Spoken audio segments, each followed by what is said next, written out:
Hindi talaga magpang-abot yan kahit anong gawin natin. Oh. Sa generator naman ito. Pag gano'n sa generator, ito naman sa solar. Hindi magpang-abot yan guys. Oh, ito naman sa Meralco. Ayan. Mamamatay siya pag gano'n, generator. Pag dito naman sa kabila, solar. Pag gano'n naman dito, generator. Pag ilipat natin to sa kabila, Meralco naman. Gusto ko lang i-share sa inyo guys, yung manual transfer switch or MTS without short circuit. Katunayan guys, mayroon na akong video nito sa Facebook ko. Kaso lang, dahil maraming nag-request nito about sa manual transfer switch, kaya minabuti kong gawan ulit ng video. So itong manual transfer switch natin guys, bali tatlo ang mayroon dito no, sa solar, generator at saka sa Meralco. Bali gumamit tayo ngayon ng knife switch. Kung makikita nyo sa drawing guys, yan yung knife switch natin. Bali ang knife switch natin guys, ito siya no. Bali ang tawag nito guys, double pole, double throw no. Ganon din dito guys no, double pole, double throw no. Bali ang knife switch na ating ginamit dito ay double pole, double throw no. Dalawa ang tapon niya. Ang kagandahan kasi nito guys, hindi talaga to magpang-abot.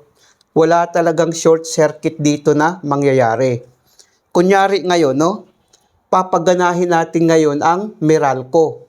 So ang Meralco guys, direct na yan.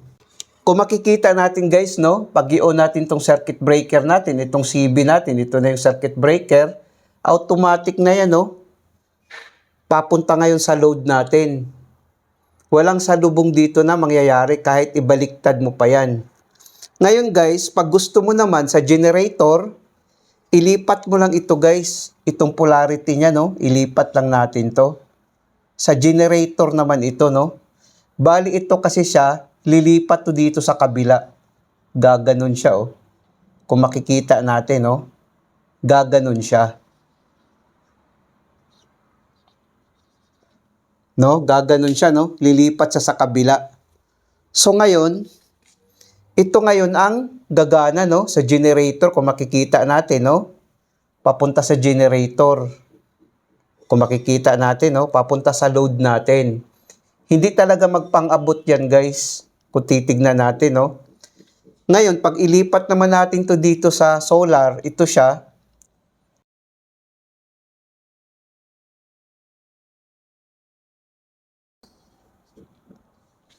Kung ilipat natin dito sa solar guys, gagana ang solar natin, no? Kung makikita natin, no? Dito naman sa kabila, no? Pag i-on natin tong circuit breaker. Ito ang napakagandang setup guys na hindi magpang-abot ang ating ang ating solar, generator at saka sa Meralco. Ngayon, kung magkakaproblema naman yung solar natin, pwede natin ilipat sa Meralco, no?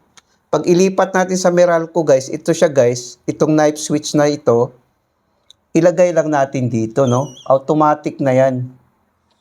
Kahit hindi na natin i-off itong circuit breaker natin. Ang circuit breaker natin guys, kahit naka-on na yan, hindi talaga magpang-abot yan. Kung makikita natin guys, hindi talaga magpang-abot yan, kahit naka-on pa yung circuit breaker natin lahat.